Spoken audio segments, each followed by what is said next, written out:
This is the EdExcel GCSE 9-1 Maths Higher Paper 3 from the November 2022 series, and this paper is a calculator paper. Question number 1, we have to make A the subject of the formula P equals 3A subtract 9. Using inverse operations, our first step is to add 9 to both sides, and if we do that, we end up with P plus 9 equals 3A. And now if we divide both sides by 3 to get A by itself, we end up with A equals P plus 9 divided by 3. So we end up with A equals P plus 9 divided by 3. Question number 2. Rob has been asked to divide 120 in the ratio 3 to 5. Here is his working. 120 divided by 3 equals 40. 120 divided by 5 equals 24. Rob's working is not correct. Describe what Rob has done wrong. Well, he should have divided by 8. And that's what he did wrong. He divided by 3 and then divided by 5 separately. We need to find the total number of parts. 3 plus 5 is 8. And then divide 120 by 8. Question number 3. 200 students chose one language to study. Each student chose one language from French or Spanish or German. Of the 200 students, 90 are boys and the rest of the students are girls. 70 chose Spanish, 60 of the 140 students who chose French are boys. 18 girls chose German. We have to work out how many boys chose Spanish. Well, to go about this question, we need to recognize that there are two categories: gender, boy or girl, and language, French, Spanish or German. So if we create a two-way table, such as the one we see here, what we know so far is that there are 200 students in total.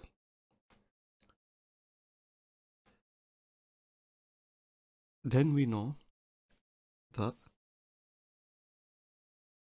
90 of the students are boys. So we have 90 in total for boys. We know 70 in total chose Spanish. So we have total for Spanish being 70. Then we know that 60 of the 104 students who chose French are boys. So what this is saying is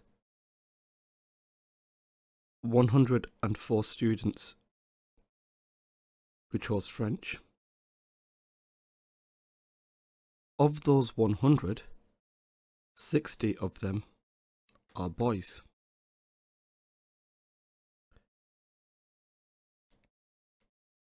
We also know that 18 girls chose German. So the total number for girls German is 18. And what we can now do is complete the two-way table. So the total number of girls, 200 take away 90, is 110. So we have 110 girls in total. The number of girls who study French, 104 subtract 60 is 44.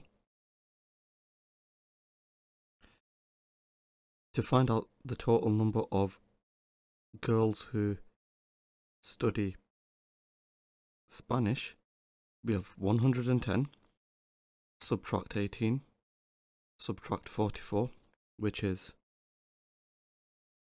48.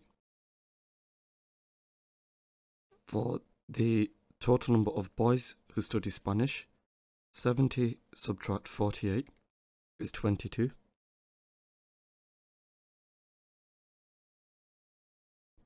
To find out the total number of girls we have in total, 200 subtract 70 subtract the 104. We have 26 who study German, and the number of boys who study German, 26 take away 18 is 8. Now what we need to do in this question is work out how many boys chose Spanish. So Spanish boys, that's 22. So we have 22. Question number 4. Karina has 4 tanks on her tractor. Each tank is a cylinder with diameter 80 centimeters and height 160 centimeters. That's shown in this diagram. 4 tanks are to be filled completely with a mixture of fertilizer and water. The fertilizer has to be mixed with water in the ratio 1 to 100. By volume, Karina has 32 litres of fertilizer. 1 litre is equal to 1000 centimeters cubed. As Karina enough fertilizer for the 4 tanks, you must show how you get your answer. Well, first thing we can do is find out the volume of 1 tank. Now, to work out this, we have pi times by 40 squared. The radius is 40 half of the diameter of 80, so that's the cross-sectional area, and then we multiply by the height of 160. And working this out, we get 804,247.7193 centimeters cubed. Now we've got 4 tanks in total, so the volume of 4 tanks we would have 4 times by this amount here, which is equal to a value of 3,216,990.877 centimeters cubed. We can now find out the amount of fertilizer we have. What we know is we've got 32 litres, and if I multiply that by 1000 to convert it into centimeters cubed, it turns out we get 32,000 centimeters cubed. That's how much fertilizer we've got. We can now find the amount of water we've got. We've got this ratio of 1 to 100. So what we need to do is multiply the 32,000 by 100, which is 3,200,000. That's how much water we've got. So now what we can do is find out the amount of mixture. We can do that by adding together the 32,000 and the 3,200,000. It turns out we get 3,232,000 centimeters cubed. So that's how much mixture we have. So now what we need to do is compare this value with the value of the amount of volume we have in 4 tanks. We see that the amount of mixture we have is greater, so we have enough. Question number 5. Triangle ABC and triangle DEF are similar. For part A, we have to work out the length of EF. So we need to work out the length of EF. Well, what we can do to begin with is find the scale factor. The scale factor that is equal to, well, the corresponding sides will be this side and also this side. So we have 20 divided by 5, which is equal to 4. So our scale factor is 4. So now what we need to do is multiply this length of 4 by our scale factor to find out what EF is. So EF is equal to the 4 here multiplied by our scale factor of 4. So it turns out EF is equal to 16. We have 16 centimeters. We now have to work out the length of AB. Now, do you notice how this length would correspond with this length here? So to work out the length of AB,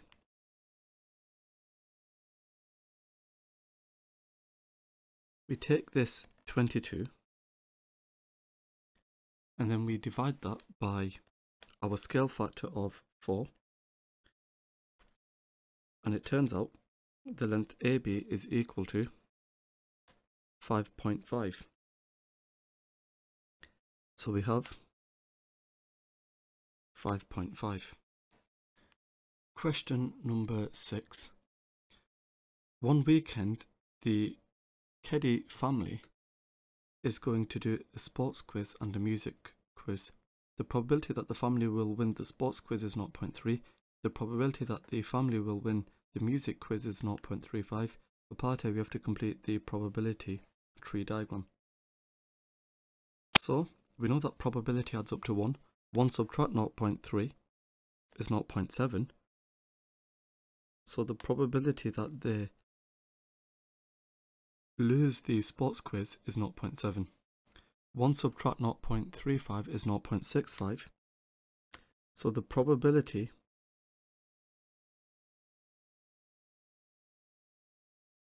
that they lose the music quiz is 0.65. For part B, we have to work out the probability that the Keddy family will win both the sports quiz and the music quiz. Well, what we would have to do here is multiply the probability that we win the sports quiz by the probability that we win the music quiz. So the probability we win both, that's equal to the 0.3 multiplied by the 0.35. And if we work out this probability, it turns out we would get 0.105. Question number 7. For part A, we have to change 8,000 centimeters cubed to meters cubed. Well, to go from centimeters to meters, we have to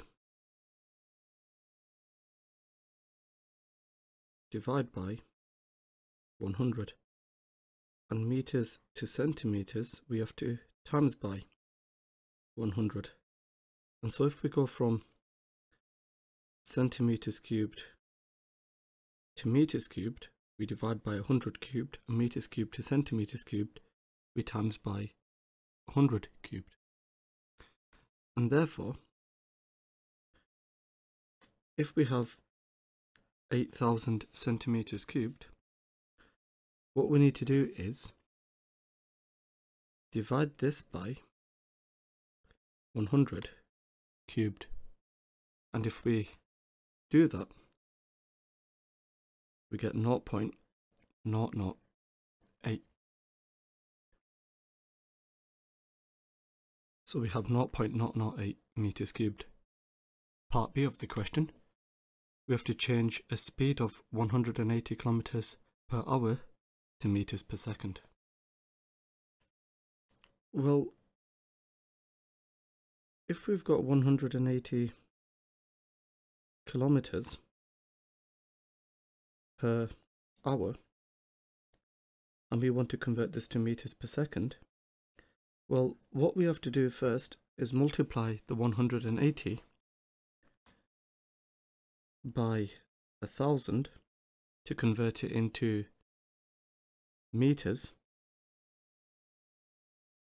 and then we would divide by 3,600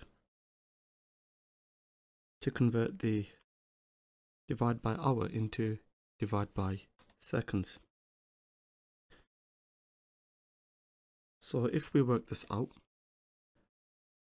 180 multiplied by 1,000 divided by 3,600, that's 50. So we have 50 meters per second. So we end up with 50 meters per second. Question number 8.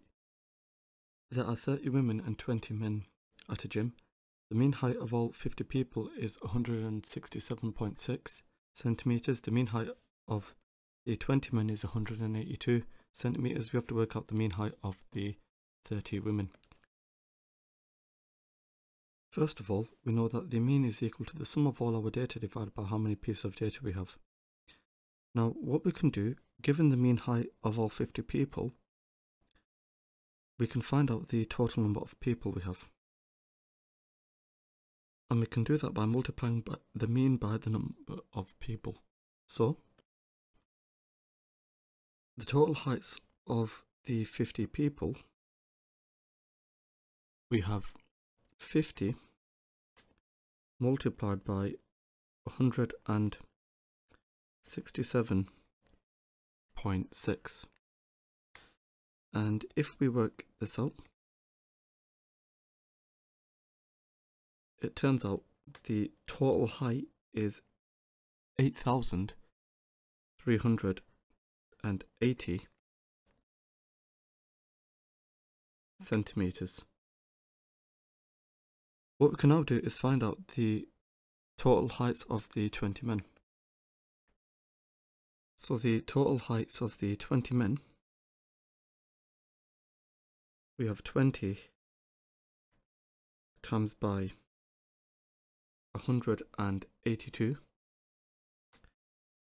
So if we work out what this is, we get 3,640 centimeters. And now what we can do is find out the total heights of the 30 women.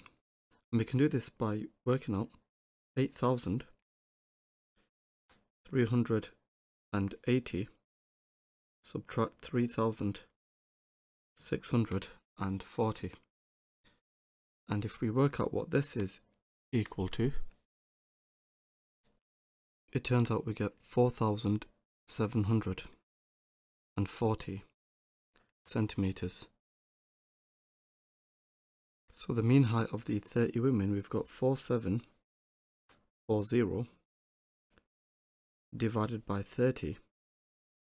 And if we work out what this is, we end up with 158 centimeters. So we have 158 centimeters. Question number 9. For part A, we have to write 6.75 times 10 to the minus 4 as an ordinary number. Well, if we've got this 6.75, I need to move the decimal place 1, 2, 3, 4 spaces to the left. And if I fill these with zeros, as an ordinary number, we end up with 0.0000675. Part B, we have to work out 2.56 times 10 to the 6 times 4.12 times 10 to the minus 3 divided by 1.6 times 10 to the minus 2. We have to give our answer in standard form. So if we type in this calculation, we've got 2.56 times 10 to the 6 times 4.12 times 10 to the minus 3 divided by 1.6 times 10 to the minus 2, and it turns out we get a value of 659,200. And if the decimal place is here, we need to move this decimal place 1, 2, 3, 4, 5 to the left, leaving us with 6.59 times by 10 to the 5. So we have 6.592 times 10 to the 5. Question number 10. Peter has to subtract x squared subtract 2x subtract 4 from x squared plus 3x plus 5. Here is his working. So we've got x squared plus 3x plus 5 subtract x squared subtract 2x subtract 4. So that's correct. And if we work this out, well, x squared plus 3x plus 5, nothing's going to happen with that. But then here we've got negative 2x times by negative 1. So that should be positive 2x, so there's a mistake. And then we've got the negative 1 times by the negative 4, which is positive 4. So that's the mistake that's being made. So he should have added the 2x and the 4, not subtract. Question number 11. X and y are integers such that 3 is less than x, which is less than 8, 4 is less than y, which is less than 10, and x plus y is 14. We have to find the possible values of x. Well, if x is in between 3 and 8, that means x takes the set of values 4, 5, 6, and 7. They're integers. And y will take the set of values 5, 6, 7, 8, 9. We've got integers.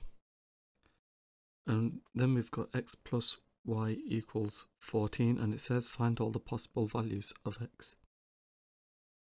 So I know that the 5 plus the 9 give 14. So 5 plus 9 equals 14. I also know that 6 plus 8 gives 14. So we have 6 plus 8 equals 14. And then we've got the 7 and this 7, which give 14.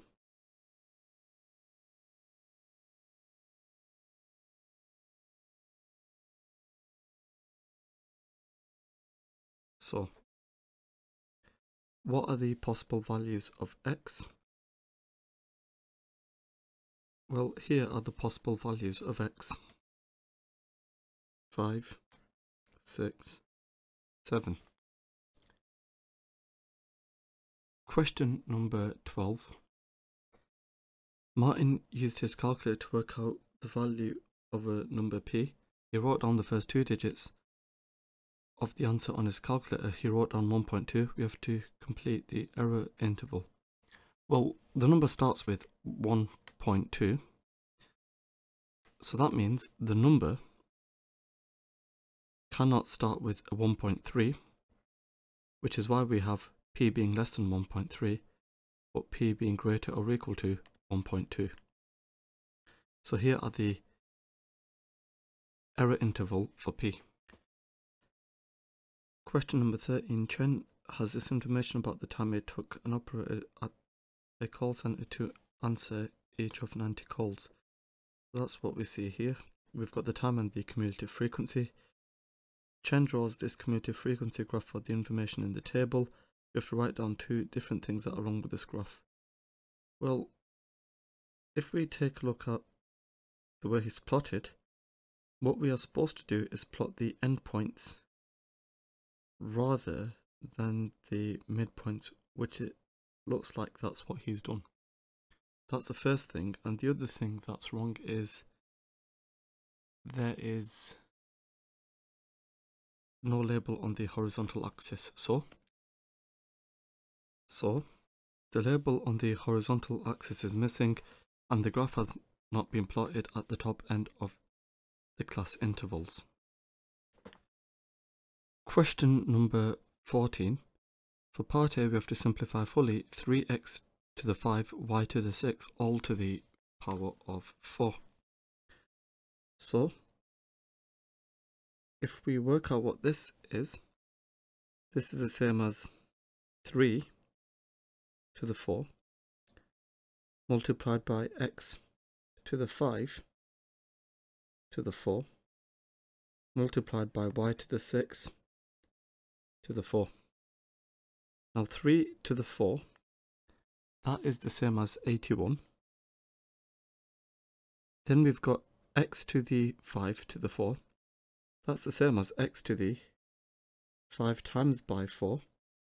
Then we've got y to the 6 to the 4, so that's the same as y to the 6 times by 4.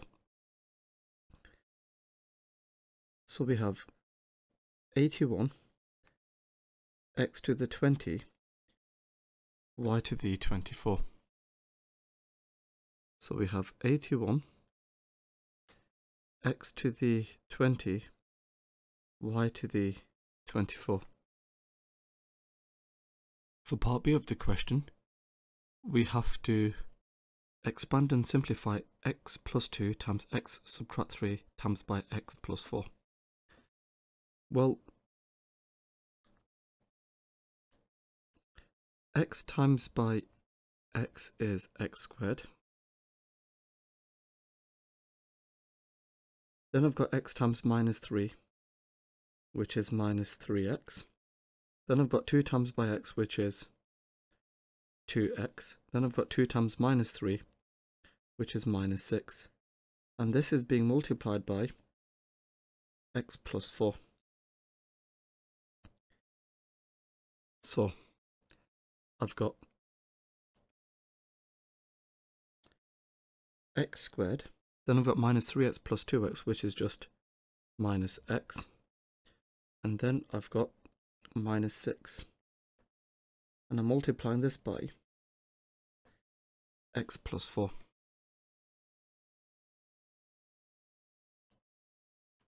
So x squared times by x, that's x cubed.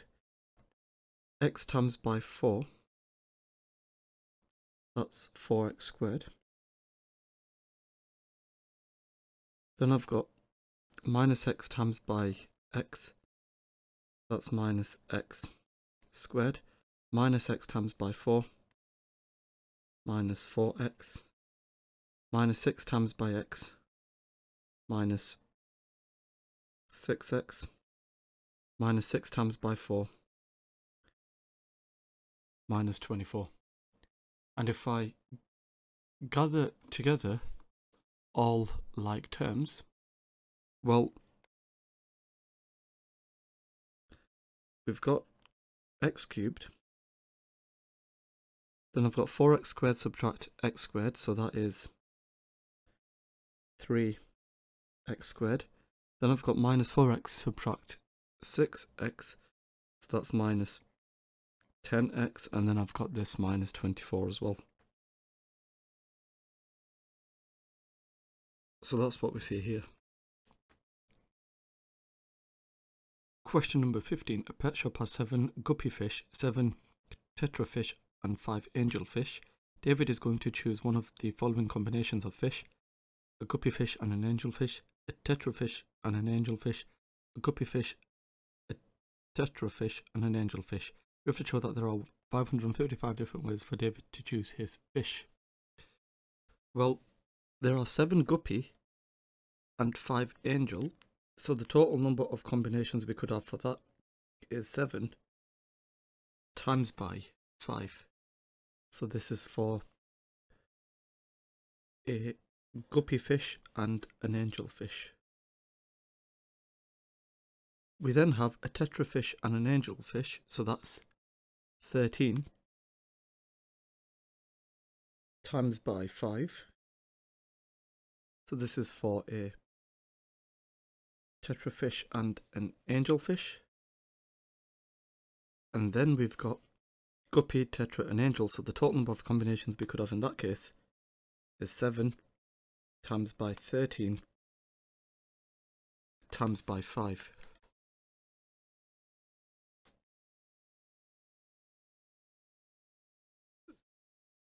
So now if we add these together, let's see how much we get. Well, we've got 35 plus 65 plus 455, which is 555. So we have 555 different ways for David to choose his fish. Question number 16. ABDE is a cyclic quadrilateral. ABC and ECD are straight lines, and the angle DBC is 60 degrees, and we're given that the size of the angle EAB to the size of the angle BCD is 2 to 1. And with this, we have to work out the size of the angle BCD. So, first of all, if we have a straight line, what we can do with this information is find out the size of the angle ABD.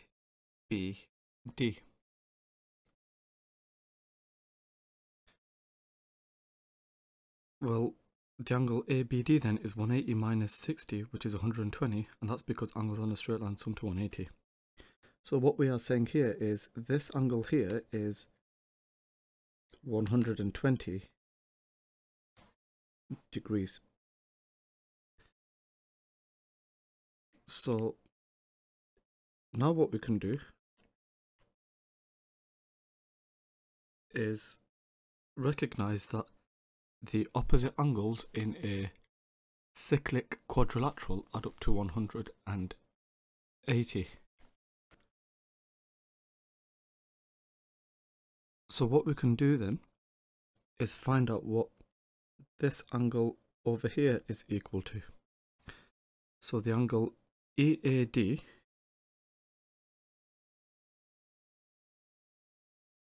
that's equal to 180 subtract the 120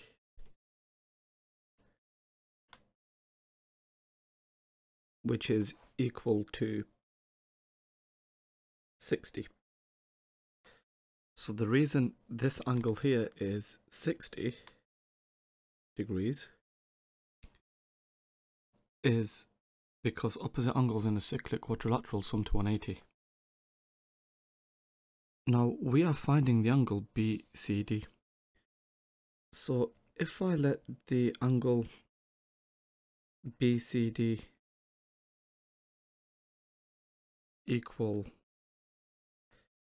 x, and if I add this to my diagram, so the angle BCD, if that is x degrees, then what we can do is find the angle EAB. The angle here then will be 2x degrees. So if the angle BCD is x, then the angle EAB is equal to 2x. So because this angle is 2x, this angle is 60, and this angle is 60, what we can now do is recognize that we've got the sum of the angles in a triangle, which add up to 180. So we have the angle x plus the angle 2x plus the angle of 60 degrees. All of this is equal to 180, and that's because angles in a triangle sum to 180. So x plus 2x, that is equal to 3x. So we've got 3x plus 60 equals 180. So 3x is equal to 120, which means that our angle x, which we need to find, is equal to 120 divided by 3, which is 40. So we have x is 40. Question number 17. There are 4 boxes on a shelf A, B, C and D. The total weight of A and B is 3 times the total weight of C and D. The weight of A is 2/3 of the weight of B. The weight of C is 75% of the weight of D. We have to find the ratio of the weight of A to the weight of B to the weight of C to the weight of D. Well, from this first statement, we can say that A plus B to C plus D, this ratio is equal to 3 to 1. And then we've got this statement from which we can conclude that the ratio of A to B is equal to 2 to 3. And then we've got this statement from which we can conclude the ratio C to D is equal to 3 to 4. Now, for us to find the ratio of the weights A to B to C to D, well, here is the ratio A to B and the ratio C to D represented using a bar model. And before we can make any comparisons, you can see we can't directly compare A, B and C and D because we don't have the same number of parts in total. Repeating the ratio, we can still see we don't have the same number of parts altogether. We can still see the ratios are not equal when we try to unsimplify. Here we've unsimplified it and we can still see the ratios don't have the same parts in total.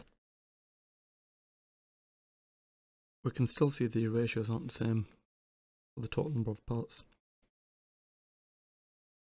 And now we can directly compare because now we've got the same number of parts altogether. So what does this mean then? From the bar models we see here, we see that A to B is equal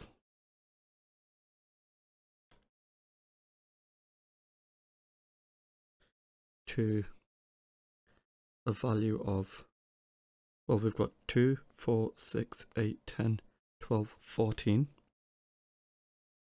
for A, and for B we've got 3, 6, 9, 12, 15, 18, 21. And for the ratio B to C, what we end up with here, well, we've got 3, 6, 9, 12, and then 15 for B. And then we've got 4, 8, 12, 16, 20 for C.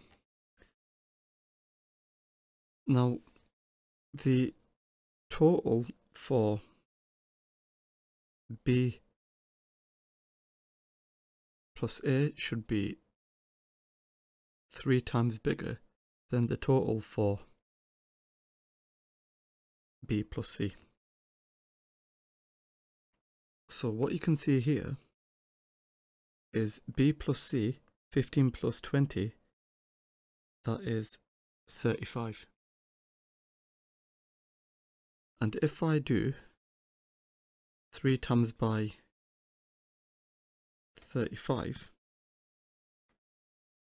what I end up with is 105. So what I need to do is multiply these values by 3. And if I multiply these values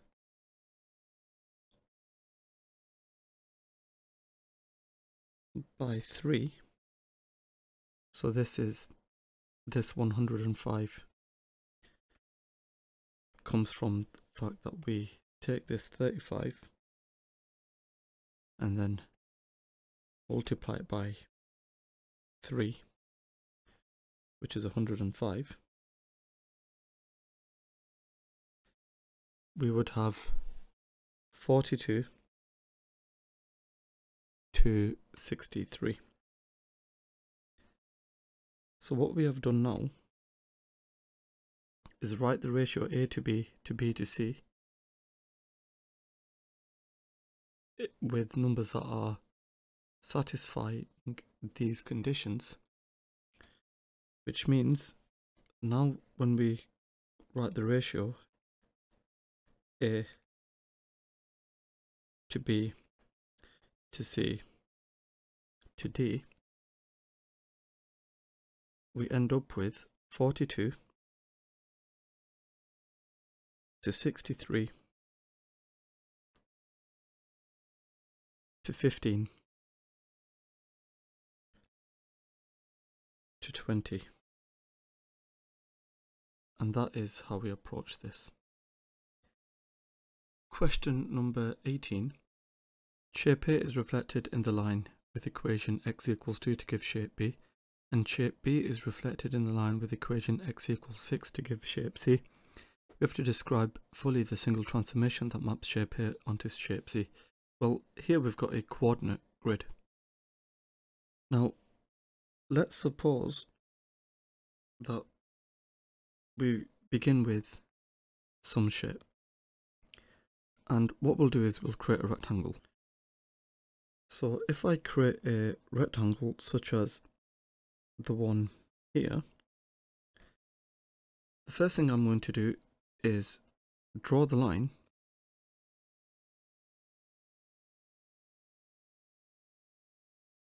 x equals 2. This line we see in blue is the line of x equals 2.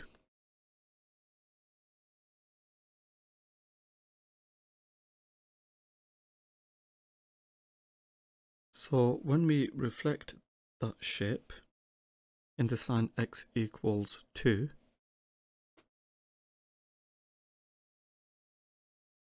we end up with this shape over here. So we've got shape A, then we've got shape B over here. And what you can see is they are the same distance from the line x equals 2. And then we've got this shape B being reflected in the line x equals 6.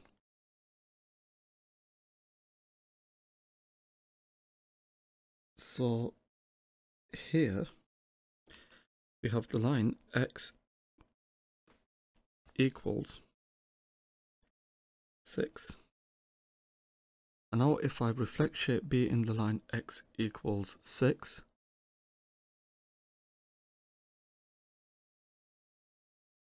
we end up with this shape C over here. Now, if I think about my corresponding points, this point was reflected to this point here. And then this point will be reflected back to this point here.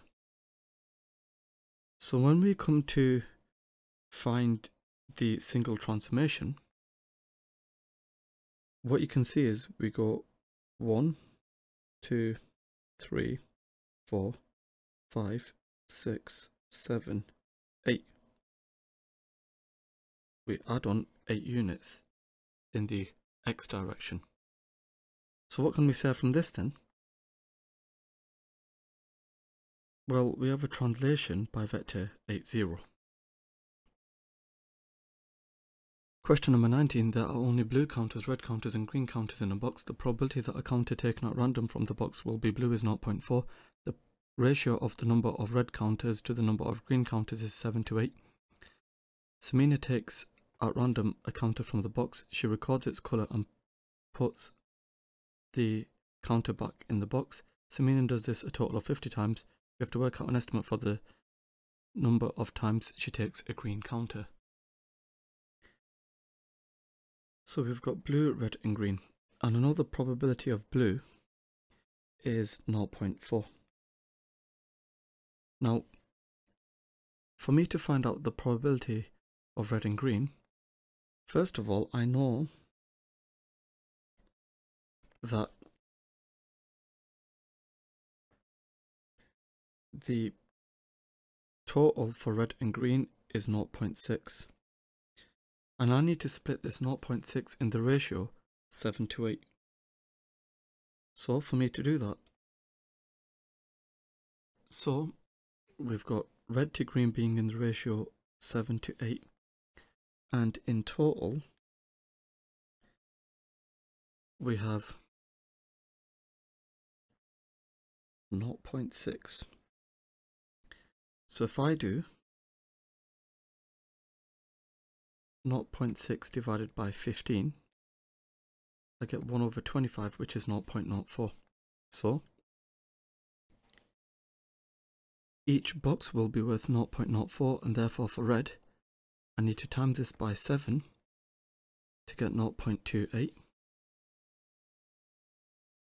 So I've got 0.28.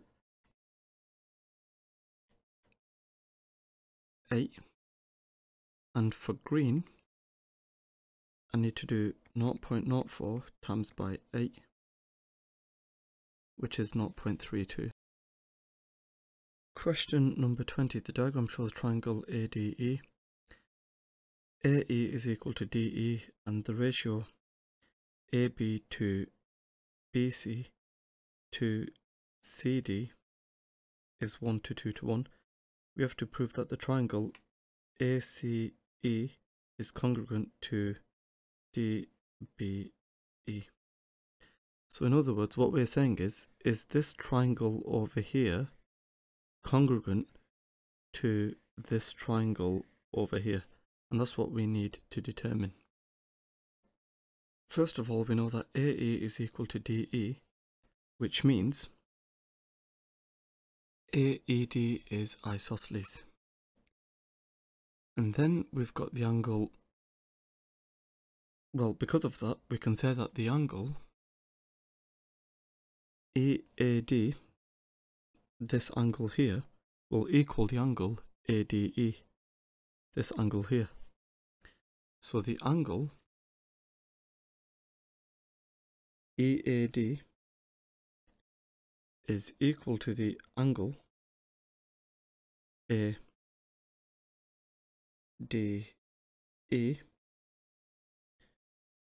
and that's because base angles in an isosceles triangle are equal. So what we've got here for the condition for congruency, we've got a side from both angles which are the same. We've also got an angle which is the same. Now I've got angle, I've got side, and what I need to show is another side is the same. Now if I somehow show that this side over here is equal to this side, then I've done it. Because then I'd have side angle side. But the question is, how would we go about doing that?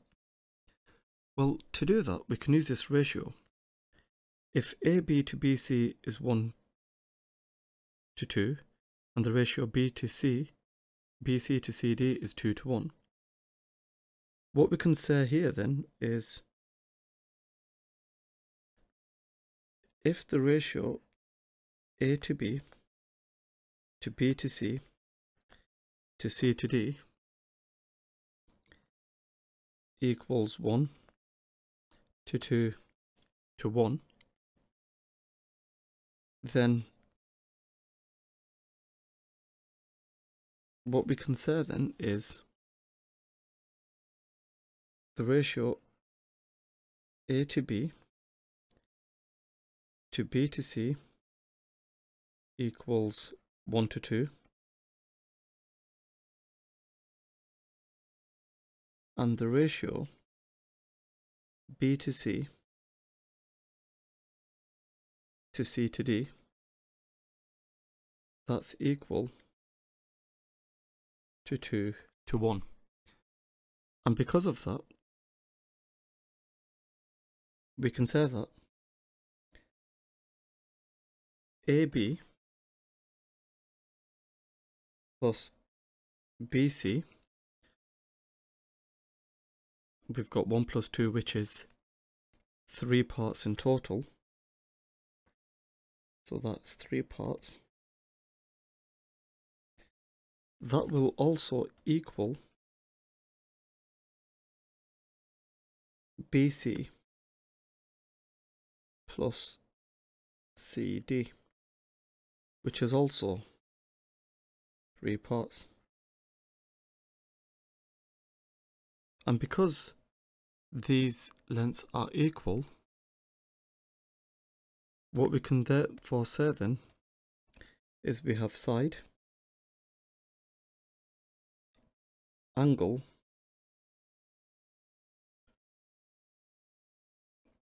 side. And therefore we can conclude that ACE is congruent to DBE. So what we are saying here is this total length, which is AB plus BC, is equal to this length here, which is why they are congruent.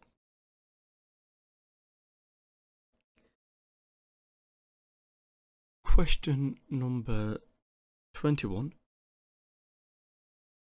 The equation of a curve is y equals 4x squared subtract 56x. The curve has one turning point. By completing the square, we have to show that the coordinates of the turning point are 7 minus 196, and we'll show all your working. So we begin with y equals 4x squared subtract 56x. And if I factorize out a 4, then we have 4 multiplied by x squared subtract 14x. And now what we can do with this information is complete the square of the big bracket. So I've got y equals 4, and if I complete the square of this big bracket, I'll have x subtract 7 all squared subtract the square of 7, and then we close this big bracket. So we've got y equals 4 times by, if I open my big bracket, x subtract 7 all squared subtract 49, close big bracket.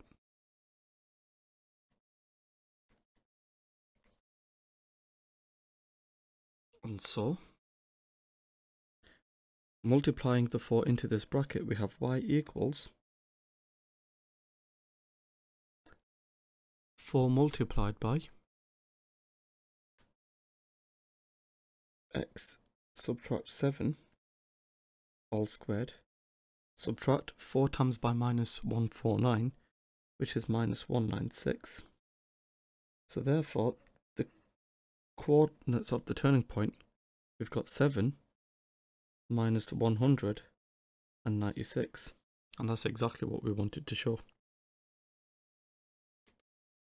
Question number 22, we've got 2x plus 3 over x minus 5 plus x minus 4 over x plus 5, subtract 3, and this can be written in the form ax plus b over x squared minus 25, where a and b are integers and we need to work out the value of a and b showing our working. First of all, we can write everything over a common denominator, and that common denominator is x minus 5 times x plus 5. Now if I consider this 2x plus 3 over x minus 5, that's equivalent to the fraction 2x plus 3 times x plus 5. It's as though the x plus 5's cancel, leaving us with 2x plus 3 over x minus 5. And this x minus 4 over x plus 5, that's equivalent to x minus 4 times x minus 5. It's as though these x minus 5's cancel, leaving us with x minus 4 over x plus 5. And this minus 3, well, we've got the minus 3 times by x minus 5 times by the x plus 5. The x minus 5 and the x plus 5 simplify to 1 on the top and bottom, leaving us with minus 3. And now what we can do is recognise we've got a common denominator of x minus 5 times x plus 5, as we see here. So we can combine the terms on the numerator. So we've got 2x plus 3 times x plus 5. We've got the x minus 4 times the x minus 5. And then we've got the minus 3 times by the x minus 5 times x plus 5. So 2x times by x is 2x squared. 2x times by 5, that's equal to 10x. Then we've got 3 times by x, that's 3x. 3 times by 5, that's 15. Then we've got x times by x, x squared. X times by minus 5, that's minus 5x. Minus 4 times by x, that's minus 4x. Minus 4 times minus 5, that's 20. Then we've got this minus 3 times by, and if I multiply this bracket out, we've got x squared minus 25, a difference of 2 squares. And all that is being divided by x minus 5 times x plus 5. So the terms here remain the same, and then I've got minus 3 times by x squared, that's minus 3x squared. Minus 3 times by minus 25, that's plus 75. And all that's being divided by x squared minus 25, which is the result of expanding x minus 5 times x plus 5. And let's see what simplifies. Well, on the top I just end up with the 4x because the 2x squared, the x squared and the minus 3x squared simplify to 0x squared, and then 10x, 3x and minus 5x and minus 4x gives 4x. And then I've got 15 plus 75, which is 110, and that's being divided by x squared minus 25. So that means a is 4 and b is 110. So I've got a is 4 and b is 110. Question number 23. The graph of y equals f of x is shown on the grid below. For part A on the grid above, you have to sketch the graph of y equals f of x plus 2. Well, going from y equals f of x to y equals f of x plus 2, that's a translation by vector minus 2, 0. So we've got this graph here, and what we need to do is move this 1, 2 to the left. And so what we have here then is the graph of y equals f of x plus 2. For part B, on this grid, graph A has been reflected to give graph B. The equation of graph A is y equals g of x. We have to write down an equation of graph B. Well, do you notice to go from graph A to graph B, what we have done is we have reflected in the x-axis, meaning the equation of graph B will be y equals minus g of x. Question number 24, CDEF is a quadrilateral, that's what we see here. FE is equal to the vector A, ED is equal to the vector B, and CD is equal to the vector 2A. The point P is such that CEP is a straight line and CE is equal to EP. We have to use a vector method to prove that CF is parallel to DP. So here is the point P. We've got CEP being a straight line, and we need to prove that this vector CF is parallel to DP. Well, before we do anything else, let's think about what we can work out. Well, we can definitely work out CE. If we work out what the vector CE is equal to, well, to go from C to E, we can go from C to D, and then we can go from D to E. So CE, that's equal to 2A, and then DE, that's equal to negative B. So we have the vector CE equaling this result here. Now we can find out the vector EP. The vector EP will just be the same, because CE and EP are equal. So EP is equal to the vector CE, which is equal to this vector 2A subtract B. We can now find the vector CP. The vector CP then is equal to the vector CE plus the vector EP.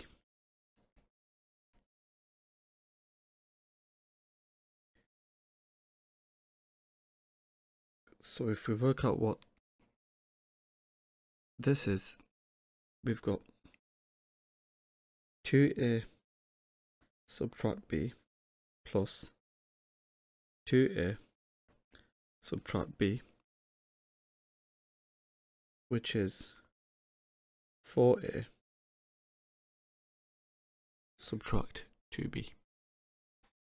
So that's the vector CP. And how does that help us? Well, what we can now do is find the vector DP.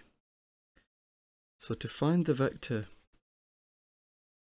DP, we've got to go from D to C and then C to P. So we can go D to C plus C to P. So if I work out what this is, I've got DC, which is negative 2A, and then I need to add on to this CP, which is 4A subtract 2B, and if I work out what this is equal to, the vector DP is equal to 2a subtract 2b. We can now find out what CF is equal to. We can go from C to D to E to F. So we have CF equaling CD plus DE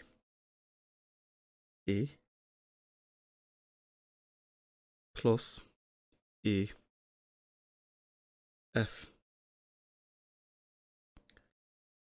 So CD, that's 2a. Then we've got DE, which is negative b.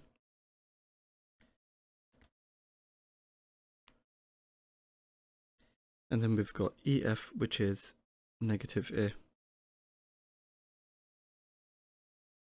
Leaving us with the vector a subtract b.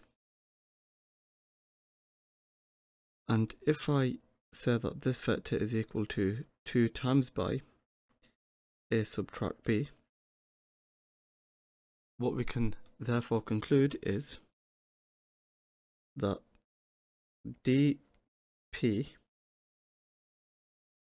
is equal to twice CF. And because of that, we can therefore conclude that these vectors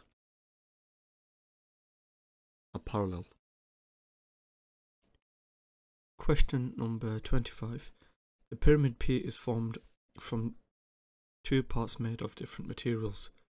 The top part of P has a mass of 92.8 grams and is made from a material with a density of 2.9 grams per centimeters cubed.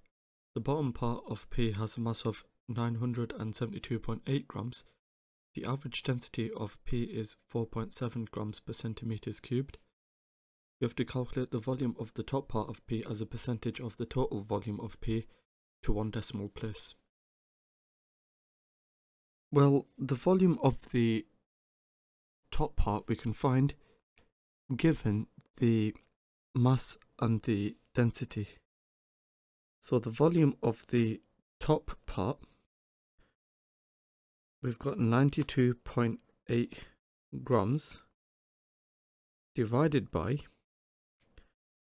2.9 grams per centimeters cubed. So if we work out what this is equal to, 92.8 divided by 2.9, that's 32. So the volume of the top part is 32 centimeters cubed. With that information, what we need to do is find the volume of the entire pyramid. And for us to do that, well, we know that the entire pyramid has an average density of 4.7 grams per centimeters cubed. We know the mass of the top part, we know the mass of the bottom part, so what we can do is find the total mass of P. We've got the bottom part, 92.8 grams. We've got the bottom part, 972.8 grams. And if we work out this entire thing, we get 1065.6 grams. So we've got the total mass of P. We know the average density of P. So with this, we can find the total volume. So to find the total volume, we've got 1065.6 which is our total mass, and then we divide this by the total density, 4.7 grams per centimeters cubed. And if we work out what this is,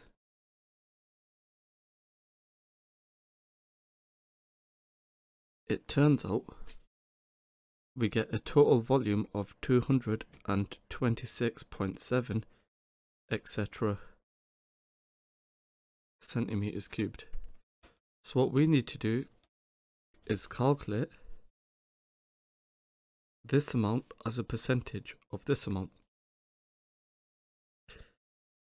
So we have 32 divided by 226.7 etc. multiplied by 100. So if we work out what this is, we do 32 divided by this times 100. So we get to one decimal place 14.1%.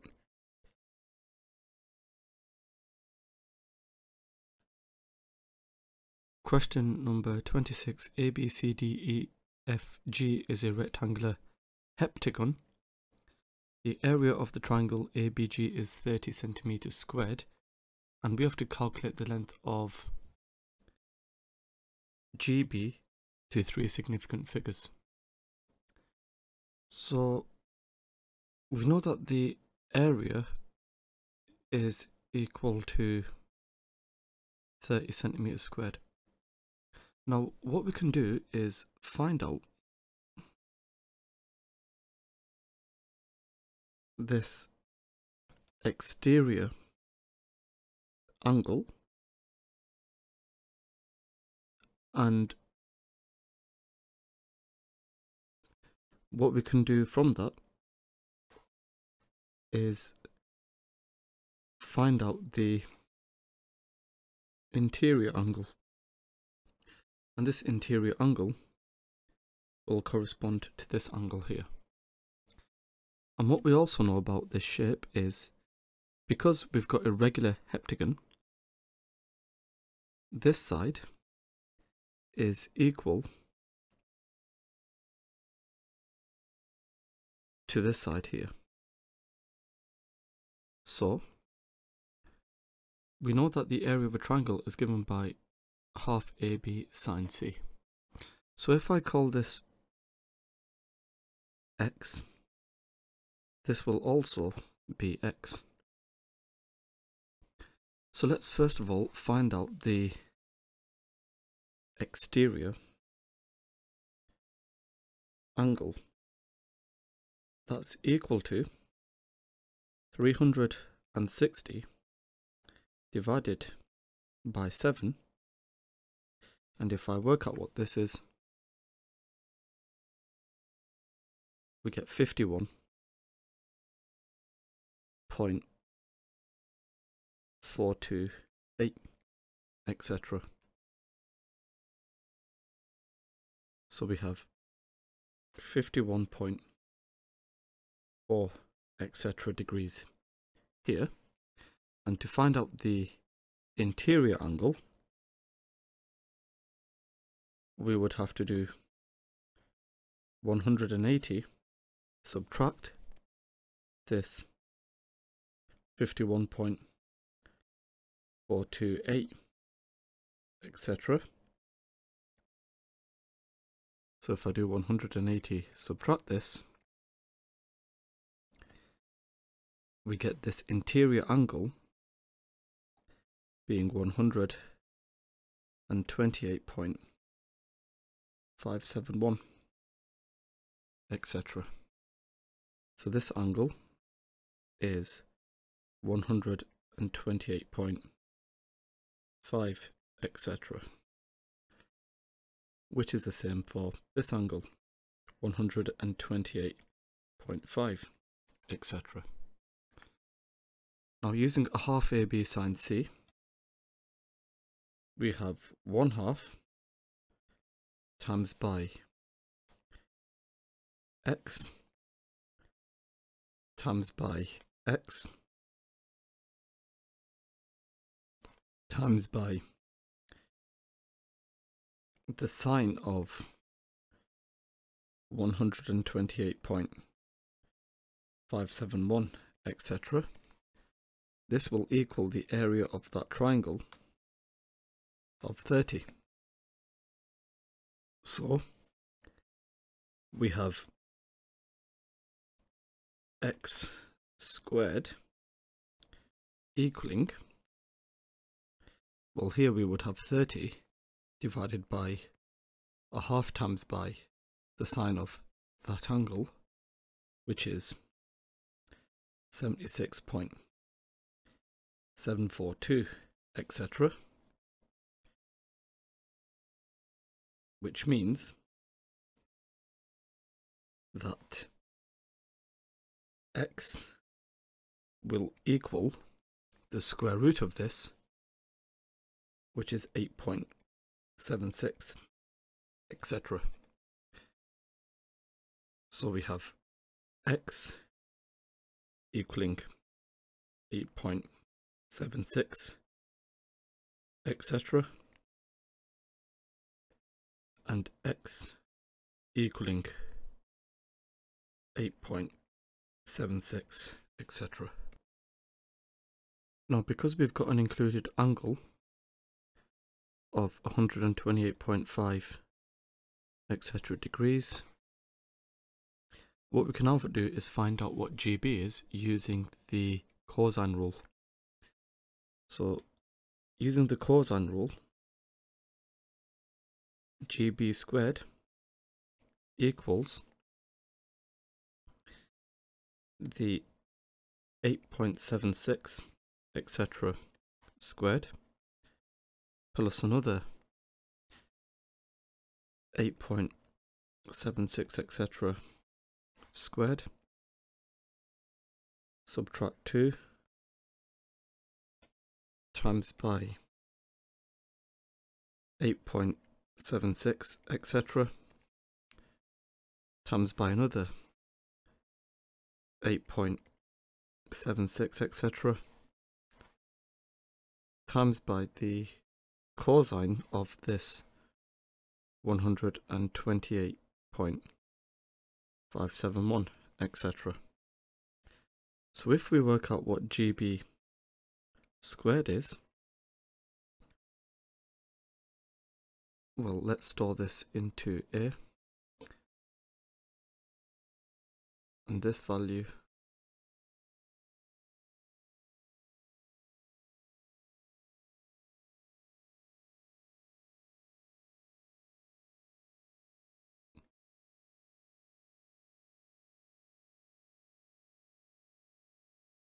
let's store into B. So I've got A squared plus another A squared subtract 2 times by A times by A times by the cosine of B. So we get GB squared equals 249.18, etc. And now if I square root this, we can conclude GB equals 15.78, etc.